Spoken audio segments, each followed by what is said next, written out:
Assalamualaikum warahmatullahi wabarakatuh. Baiklah, bertemu lagi.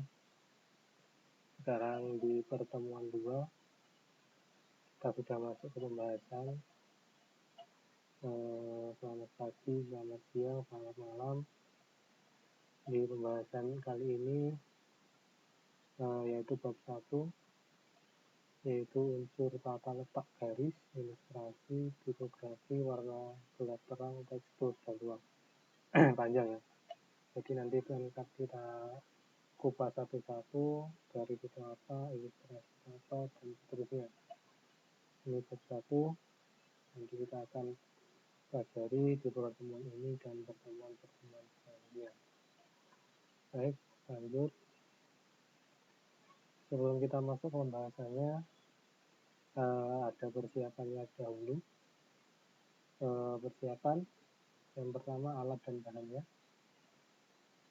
Direkomendasikan menggunakan laptop atau komputer bagi yang punya. Jadi yang punya komputer atau laptop nanti untuk praktek atau belajar silahkan gunakan laptop atau komputernya. Direkomendasikan. Yang tidak punya bisa memakai HP Android. Bagi yang tidak punya nggak apa-apa, pakai HP Android saja. Tapi kalau bisa atau kalau punya ya pakai komputer atau laptop. Yang ketiga, alat dan bahannya, aplikasinya. Kita harus ada aplikasi untuk mendesain nanti. Nah, terus aplikasinya apa aja? Ya.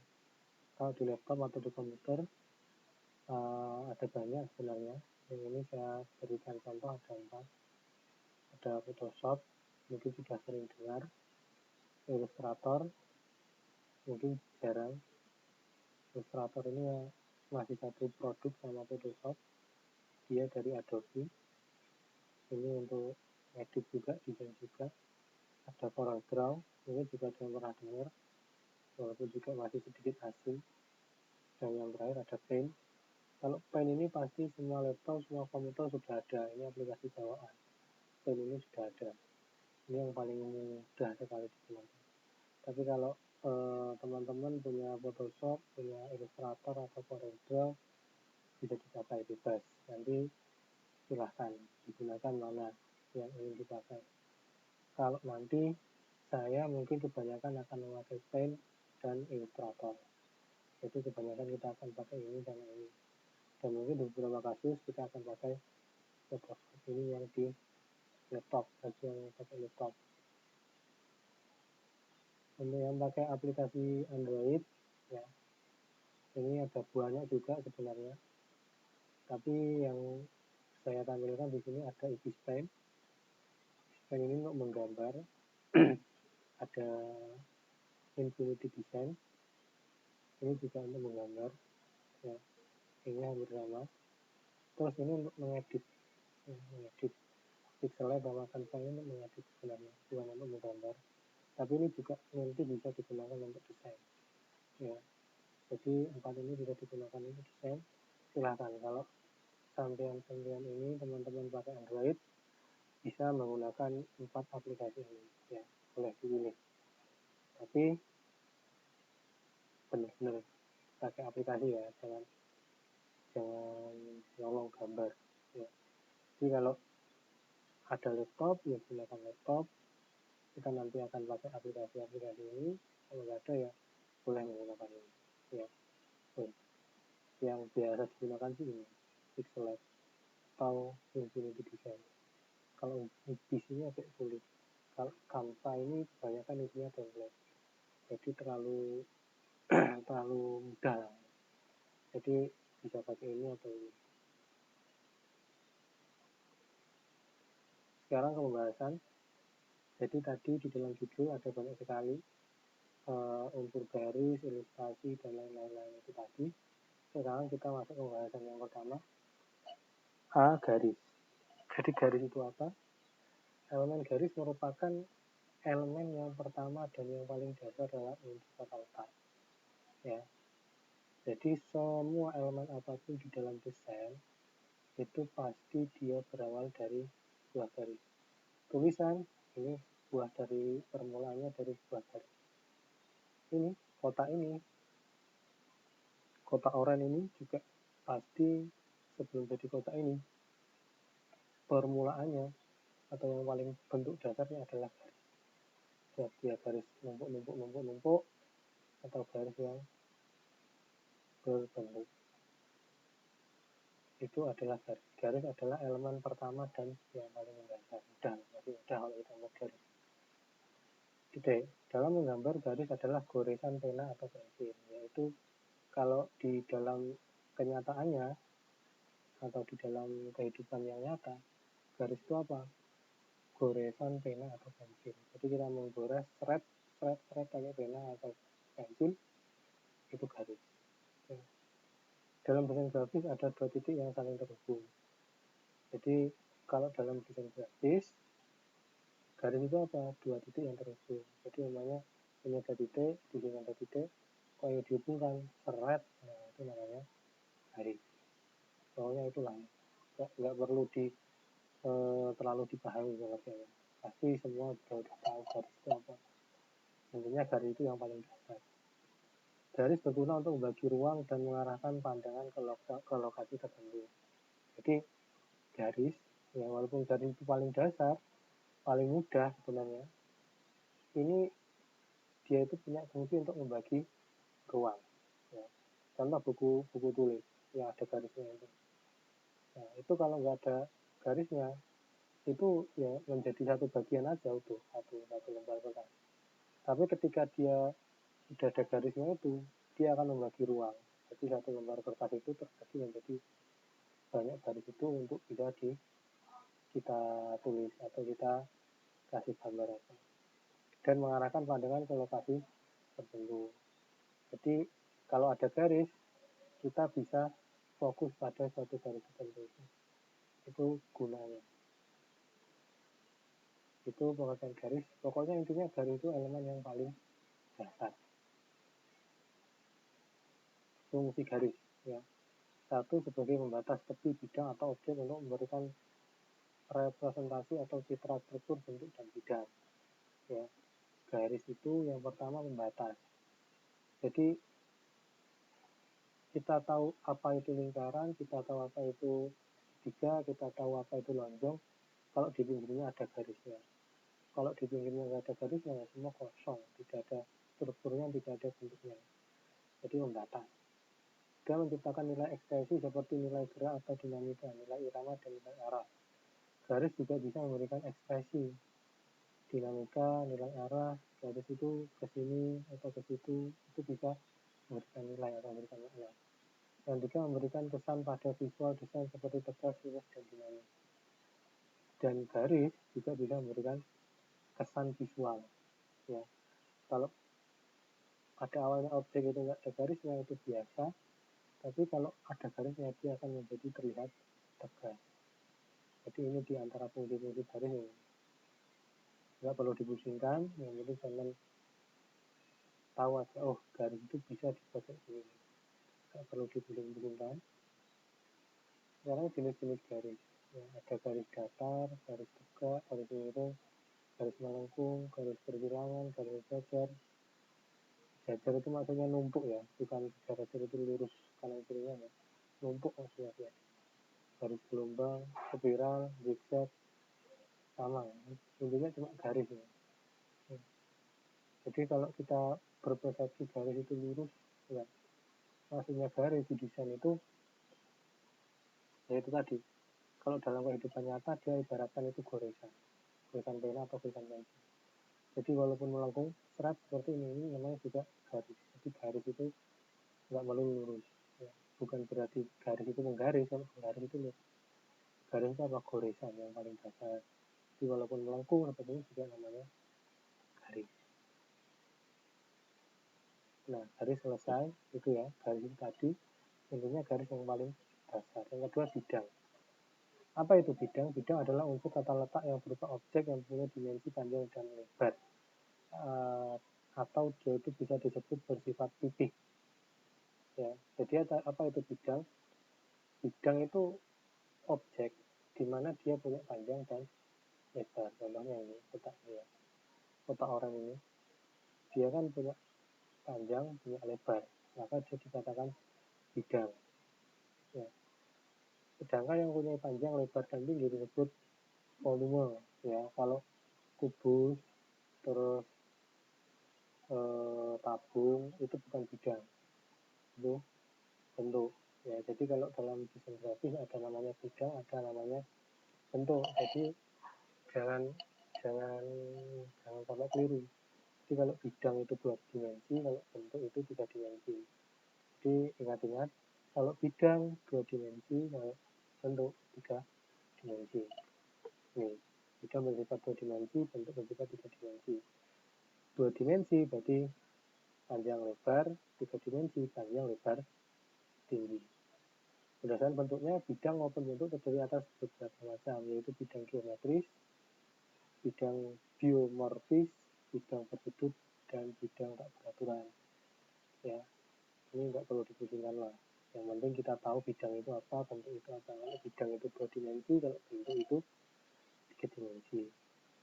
Kalau bidang itu ada beberapa macam, ada yang geometris, geometris ya segitiga, lingkaran, kotak, bersudut, tidak beraturan, tidak beraturan, bentuk acak gitu aja. Macam-macam bidang, ya bidang yang beraturan yang dikenal adalah ini, bidang yang beraturan ya. Jadi kan ada beraturan, ada macam-macam tadi.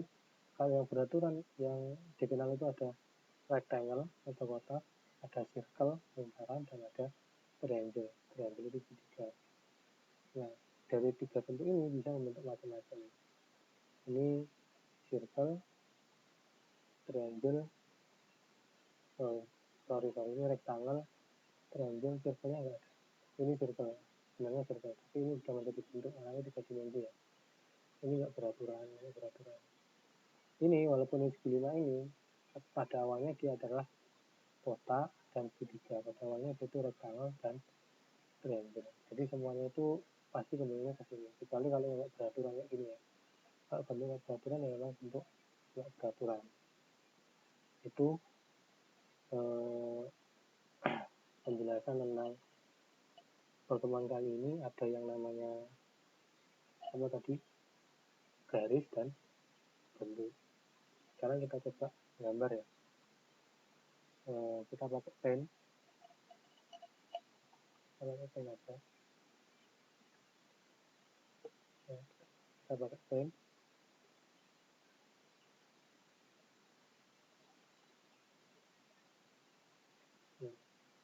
Sekarang kita coba membuat garis ya. Kita coba membuat garis. Ini bisa disebut garis karena ini goresan, walaupun dia tidak lurus. Garis gelombang, garis spiral, garis kita dapat yang ini dan lain-lain. Pokoknya garis itu yang paling sederhana. Gini aja udah jadi. Gini aja udah jadi. Ya.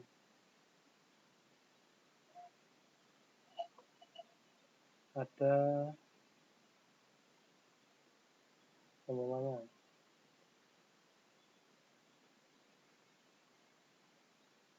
Ini juga garis sudah jadi.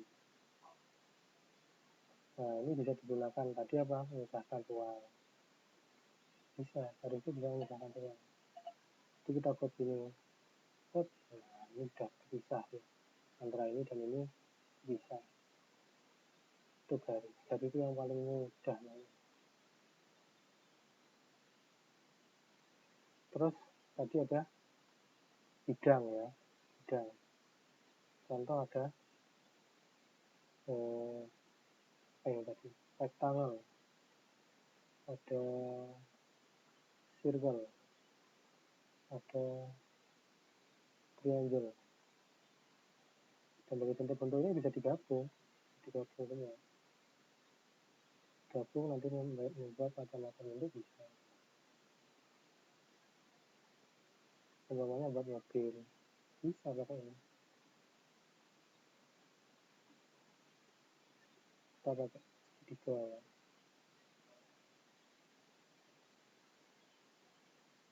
Bisa. Gimana buat mobil?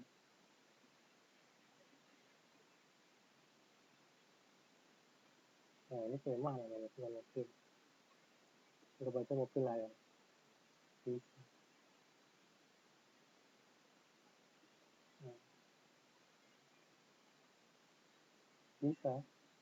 Jadi dari bentuk ini yang sebenarnya hanya 3 tadi bisa dibuat macam-macam. Pakai garis, tambah garis bisa, tambah garis bisa. Pakai garis buat ini juga bisa, pakai ini bisa.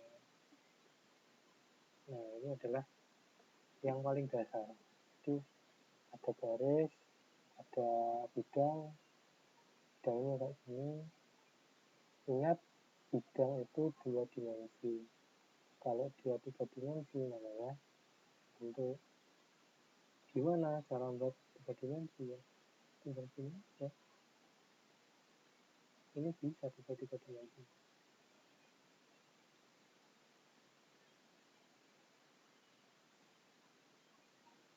Nah ini 3 dimensi. Kalau ini udah bukan bentuk tapi bidang ya. Jadi kalau bidang itu 2 dimensi, kalau bentuk itu 3 dimensi. Jadi gitu ya kira-kira. Pokoknya kalau mudah lah, nggak perlu saya jelaskan. Kalau banyak garis ya kayak gini, buat bentuk ya kayak gini. Di aplikasi lain ya mungkin kira-kira sama lah ya. Di Android ini juga sama, di Pixel Lab itu juga sama. Buat bentuk-bentuk juga kayak gitu, juga tuh. Jadi nggak sulit ya, nggak sulit. Kira-kira gitu aja. Itu prakteknya sedikit aja, karena cuma gampang kan, pasti juga bisa. Silakan juga dicoba-coba kalau yang pakai komputer atau pakai laptop, pakai pen itu tadi, ya. Nggak punya ya bisa pakai Pixel Lab atau Infinity Design, itu juga ada bentuk-bentuknya macam-macam. Itu saja contoh prakteknya dikit aja. Terus tugas ya. Kali ini akan saya kasih tugasnya apa? Buatlah gambar bangunan ya. Bisa rumah, sekolah atau lain-lain, masjid juga boleh, dengan memanfaatkan unsur garis dan bidang. Aplikasi bebas, silahkan gunakan aplikasi desain yang kalian punya di komputer sampean atau di HP sampean. Dilarang keras mencopot gambar dari Google ya. Tugasnya itu gampang, membuat gambar bangunan. Contohnya kayak gini, tapi jangan kayak gini ya, terlalu mudah kalau gini. Kalau bisa yang buatnya yang keren, namanya buat sekolahan, buatnya yang keren. Kalau kalau itu kan cuma contoh sederhana aja. Jadi ya nggak sulit-sulit amat. Jadi kalau nanti kalian mau buat ya buat yang keren.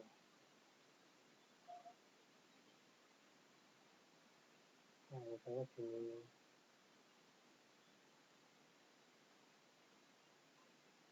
contoh aja ya. Jadi kalau nanti kalian buat ya yang bagus, kasih tiang, kasih apa, kasih pohon-pohon juga nggak apa, pokoknya yang keren. Tapi kalau ya misalnya sih, tapi ya kalau bisa yang keren, jangan nomor dari Google, aplikasinya bebas, silakan dibuat, nanti dikirim ke link pengiriman yang ada di classroom yang sudah disediakan. Tugasnya dikerjakan, ya, waktunya 1 minggu sampai pertemuan yang akan datang, nanti akan saya kasih nilai. Nanti kalau ada yang kekurangan mungkin akan saya tampilkan ya. Itu tugasnya kalau dikerjakan. Ya sekian untuk pertemuan kali ini, mungkin itu saja. Apabila dari awal hingga akhir dalam pertemuan ini tadi banyak kejanggalan atau kesalahan saya mengucapkan materi, saya mohon maaf atas segala. Saya akhiri, wallahul muwaffiq ila aqwamit thoriq. Wassalamualaikum warahmatullahi wabarakatuh.